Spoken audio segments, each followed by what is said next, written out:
out, you unemployed loser." Beth, my mother-in-law, spat these words at me as I continued to pay off thousands of dollars of my husband's debt every month. My father-in-law, who was kind to me when he was alive, would be turning in his grave. I'd honored his memory by silently shouldering these payments as a devoted daughter-in-law. "You're the epitome of unemployment, always messing around with your computer and phone. If you have time, get another job." "She's worse than unemployed. She's a conniving woman hoarding our money." Beth and my husband belittled me, the primary breadwinner who'd been entrusted with the family business by my late father-in-law. They even betrayed me in unthinkable ways. Fine, I'll leave. No more putting up with this. I agreed to a divorce, gathered my belongings, and left, leaving behind their debt and cluelessness. What awaited them was... My name is Avery. I'm 33 years old, married 9 years ago, and childless. I run a small printing company passed down from my late father-in-law, Orville, and my husband, Colin. Orville passed away 3 years ago, and we had been living with his parents for a few years before that to help with the business. Originally, Colin had been assisting his father since college, and we rented a place close to his childhood home. When Orville wanted to retire due to age, we agreed and moved in. I quit my job at a web design firm to help with Orville's printing business. Right now, it's just us, the husband and wife duo, running the show. Orville once had a female employee, but she left because I could handle the tasks alone. When Orville was alive, cohabitation was fine. But after losing our main source of income, things went south. "Are you planning on just playing around inside all day again?" Beth kept picking on me. I'd take the complaints if I were in the wrong, but I wasn't loafing around. While Colin operated the printing machines and delivered the printing goods, I was in charge of customer and data management. In some cases, if the submitted data is incomplete, I correct it. Beth didn't know that my data corrections had actually boosted sales. Colin isn't computer savvy and doesn't realize the invisible support I offer, much like Beth. Beth never worked even before Orville passed away, so to her, me sitting in front of the computer appears as leisure. But lately, Beth's nagging has intensified for a complicated reason that's rocking our household. It seems to be connected to a previous employee named Annie. Annie and Colin have been friends since childhood, and were in the same classes all through elementary, middle, and high school. After Orville passed away and we had his funeral, Annie started visiting our print shop more often. Since I've known Annie since we were kids, she gets along well with Beth. I heard that Beth strongly recommended hiring her to Orville in the first place. In his lifetime, Orville often criticized Annie, saying, "She's always slacking off, and when she does work, it's sloppy and full of mistakes." When I had to work with her for a few days to transition tasks, I was stunned by how careless she was. She couldn't even operate a computer properly, let alone correct data. Orville used to handle all the important documents like invoices himself because she couldn't even do simple calculations correctly. Then he handed them over to me. Checking her search history, I found she'd only been visiting vulgar sites and dating apps. I couldn't stand her, and it seemed Orville felt the same way. She was mostly there to keep Beth company, but that didn't sit well with the hardworking Orville. The problem now is Colin's attitude. While Orville was alive, he was diligent, but lately, he started complaining to me just like Beth. "You have it easy. You're just messing around on the computer all day while it feels like I'm the only one actually working." I'm certain that both my mother-in-law and my husband's complaints about me having it easy come from Annie's influence. When Orville was around, no such accusations were ever made. Now it's just Beth, Colin, and me living together. I want to keep the print shop that Orville left us going, but it's a struggle. I've been able to increase orders because I can correct data, but we're still in a tough financial situation. The reason? Beth and Colin's reckless spending. Beth has always been a spendthrift, buying brand name items one after the other despite my warnings. Since Orville passed away and Colin became the CEO, his spending has gotten out of hand too. Even though it's just the two of us in the business, he's started getting cocky, being hailed as the boss or the second generation of the company. He's been hitting the bars every night after work, and Beth has started eating out for dinner too, since her son is never home. Because both Beth and Colin are spending like there's no tomorrow, our increasing revenues can't stabilize the business.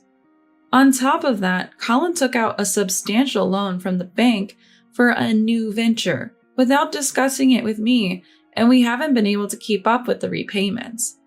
Naturally, the loan money is gone and he won't tell me what he used it for. Being the CEO and inheriting the rights to the company from Orville, he probably thought it was easy to get a loan just to have some fun. Seeing her son gallivanting around with bank loans, Beth thinks we're flush with cash and keeps up her spending to match. It's a vicious cycle, and things are spiraling out of control. I've been covering the monthly payments for the loans Colin frivolously took out. They're costing us thousands of dollars each month. I'm forced to take care of the accounting side of things, so I am paying my way. However, the two of them never stopped wasting money, so I had to force them to do something about the quandary. So I had to put my foot down and explain the reality of our financial situation to them, putting them both on an allowance. The two who were not convinced of the supremely obvious fact that what is not there can't be helped, began to act in unbelievable ways. You know, Annie told me that our company is making good money, Beth said. Are you hiding and spending it? Annie also said there should be cash and life insurance money left by Orville. Can you believe it? They consulted Annie, a former employee, and trusted her word over mine? I don't know if they actually believe her or are just grabbing onto whatever justification they can to ask for money. Either way, having Annie around, a former employee, has become a nuisance and a threat to me. Things with Colin have also gone cold recently. We once talked about having a boy and a girl before I turned 30, but that's not the atmosphere anymore. I'm working hard, but Beth and Colin are wasting money, eating out all the time, while I'm left dealing with the leftovers. There are two reasons why I'm putting up with this situation. One is my current hobby, social media. I've been posting about the state of my family and work, and surprisingly, it's well received. It's a nice stress reliever and increases my followers. The second and main reason is that Orville had specifically entrusted me with the company. He had said, "Avery, I trust you with our printing business." He had left all financial and customer dealings to me. Unless he trusts me very much, he would not entrust me with the accounting side of the business, where all the company's money moves around. Considering Orville's feelings, I feel a sense of duty to maintain this company. Orville had always valued me as family, as his daughter, and as a co-worker.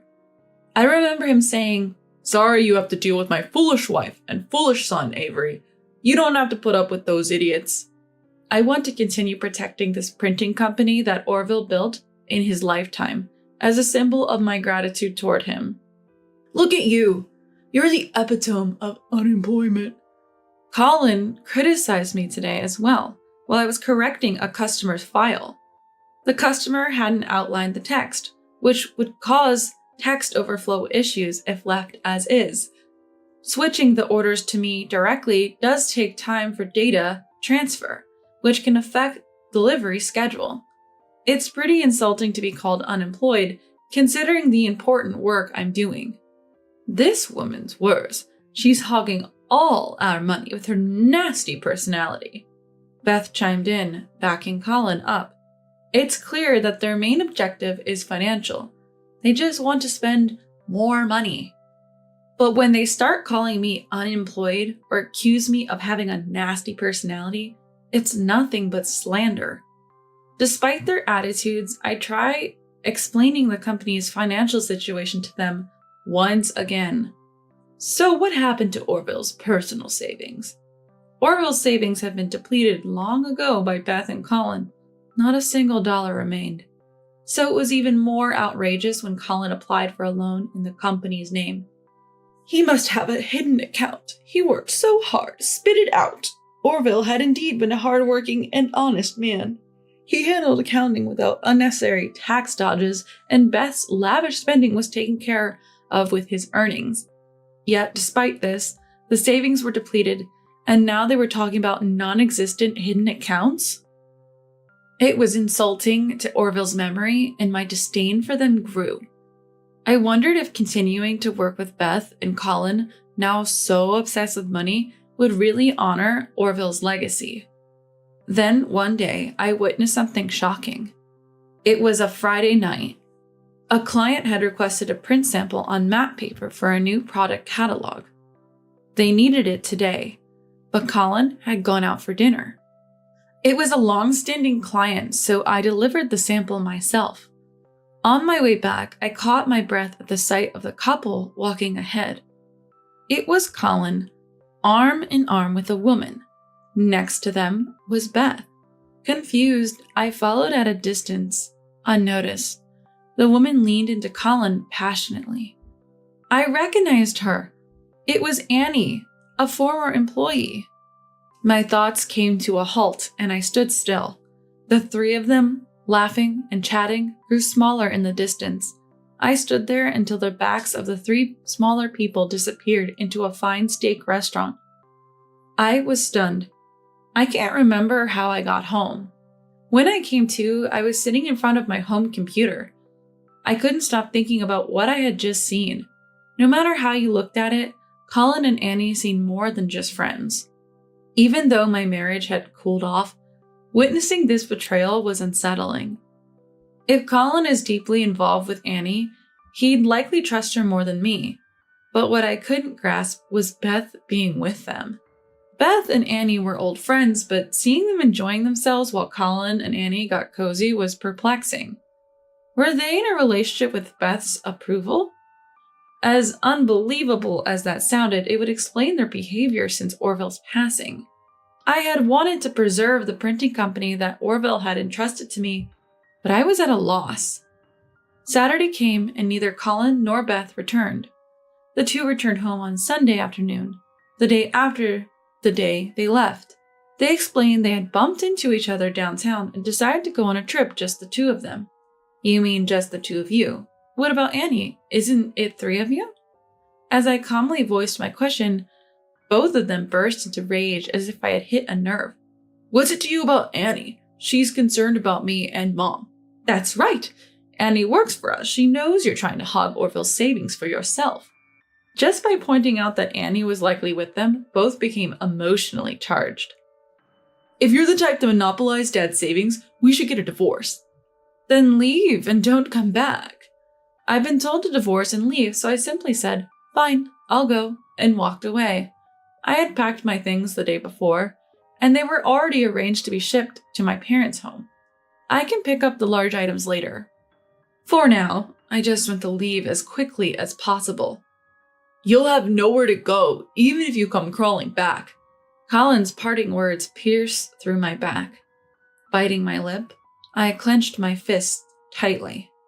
A week later, I was contacted by Colin to sign the divorce papers and was called in for procedures, including handing over Orville's business. Colin, Beth, and even Annie were all present. Here, this, hurry up and sign. Before I could even check the divorce papers that Colin handed me, Beth rushed me. It's too late for apologies now. You should be thankful that Colin and Beth aren't suing you. Annie commented obnoxiously, not wanting to appear hesitant.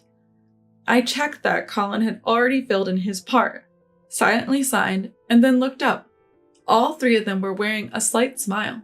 Okay, now show us all the electronic financial statements, Colin said, so I showed him on the computer I had been using. Beth and Annie peered at the screen from either side as Colin hurriedly attempted to open the electronic financial statements. Their previously smug expressions changed completely. What's this? Annie was the first to speak upon seeing the account balance. Is this correct? Beth shifted her gaze to Colin and murmured. Colin nodded at Beth and then said, Hey, what's the deal? Why does it only say there's $30 left? He questioned me while pointing at the computer. This is all the company's money. Sure, there's some coming in at the end of the month, but as I've explained multiple times, our expenses outweigh our income. We don't have any extra money lying around. I laid it out plainly. You're kidding me, right? We're printing and delivering stuff every day. How can we be broke? It's true that we make around $30,000 a month, but printing requires multiple machines, not just the printer. Lease costs for lease machines alone eat up more than $10,000 a month. The electricity bills are nothing like home expenses, and we have delivery trucks and forklifts to pay for. Since Orville passed away, I've been juggling more than $3,000 in monthly loan payments from the bank. That and our income basically cancels out. On top of that, Beth and Colin have been draining us with personal loans, which cost us another $2,000 a month. I've been handling that personally. Life expenses? I've been covering those too. I reiterated these facts and said, if I don't have to pay off Beth and Colin's debts anymore, I'll have over $2,000 free each month. Life would get a lot easier. Stop lying. We're working hard every day. How can we be broke? Colin, who refuses to understand, gets emotional and starts yelling. Yelling won't change a thing. That's because, yes, we have revenue, but you and Beth have already squandered it with your loans. Once they're paid off, we might save up to $5,000. I won't be dealing with it anymore, but they'll feel the pinch for a while. Let them learn the hard way. When does this all get paid off? Annie poses a practical question. It's annoying, but if I don't answer, we'll go in circles. Bank loans another 3 years, personal loans from Colin and Beth over 5 years. When I respond, clearly annoyed, Annie gasps. Wait, so we're going to be in the red for another 3 years? Annie, who probably had her eyes set on the money, visibly deflates. In the current situation, yes. Finally, the conversation advances as Annie understands. What about hidden bank accounts? Orville must have had some, right, Annie? Beth tries to lift Annie's spirits. It seems Beth encouraged Annie to think about this. Yes, shouldn't there be hidden accounts from Orville? Annie, prodded by Beth, confronts me with wide eyes. She's so blatantly greedy. I've never heard of any hidden accounts during his lifetime, nor have I ever seen any. Maybe you should all go look for it. I have no idea why Annie is insinuating about hidden accounts. She's watched too many movies and shows.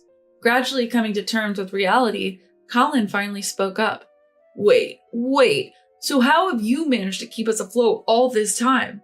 I had been waiting for this question. Well, I explained how I had been making ends meet by leveraging my personal income.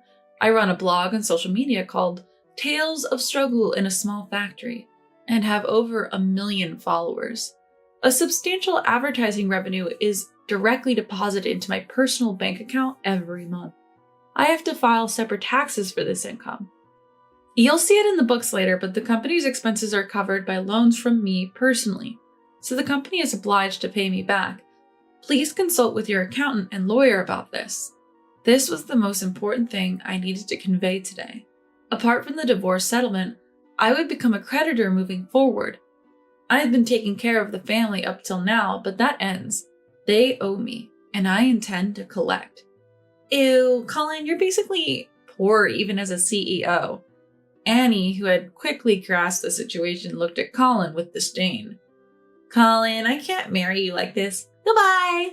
As Annie turned to leave, Colin and Beth tried to hold her back. Don't worry, we have enough revenue. We can ask the bank for additional financing, Colin reassured her. That's right, Annie. Orville's company is credible. There's nothing to worry about, Beth added. Whether Annie walks away or stays is her call. They were so engrossed in their discussion that I decided it was time for me to leave.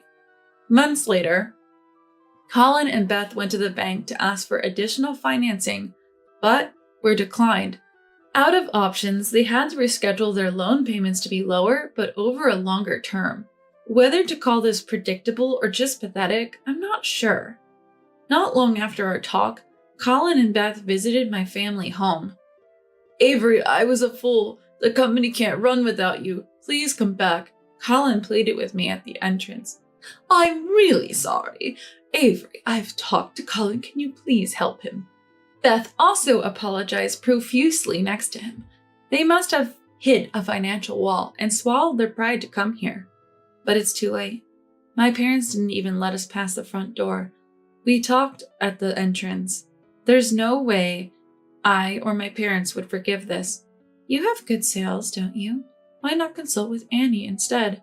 I pushed them away coldly and they left, shoulders slumped. Watching their retreating figures as they left felt both ridiculous and exhilarating. Solving the problem isn't just a matter of rescheduling. Most of Colin's clients have ended their contracts and come to me directly. Since I had mass emailed my farewell using my personal email, many opted to come with me, knowing I can correct the data. For Colin, who can't even use a computer, retaining clients is a long shot. I've secured exclusive contracts with a major printing company and have no problems with print arrangements. The rumor mill says that Annie is now cold shouldering Holland. Both Colin and Beth look gaunt like they haven't eaten well. I've heard there are even penalties coming from the dwindling client pool. Though they brought it upon themselves, it's quite a dramatic downfall.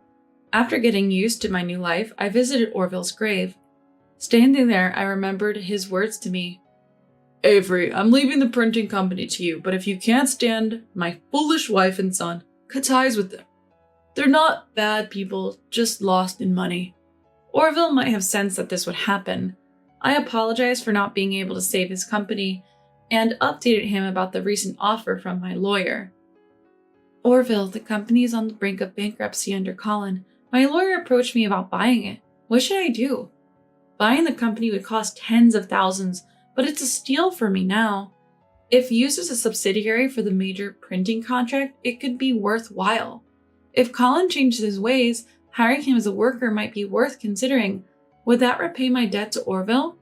But I can imagine Orville in heaven shaking his head and saying, Avery, you don't have to force yourself.